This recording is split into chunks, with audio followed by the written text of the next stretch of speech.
anak kita telah pun meninggalkan kita dahulu daripada kita. Kita bertanya kepada orang di sana, jumpa tak anak aku? Di mana anak aku sekarang? So mereka bertanya, cuba cari.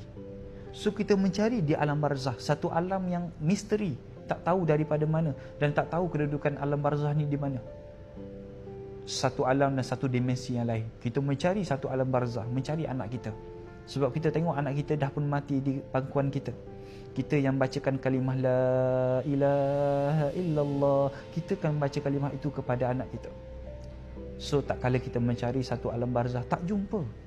Kita tanya kepada orang yang lagi lama duduk di alam barzah, aku dah cari satu alam barzah tapi aku tak jumpa di mana anakku. Tahukah di mana lagi dia berada?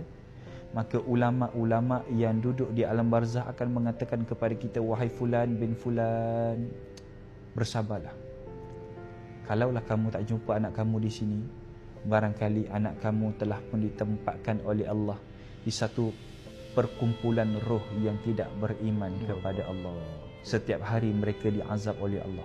Setiap hari mereka dipukul oleh Allah Subhanahu wa ta'ala. Bayangkan perasaan kita macam tu.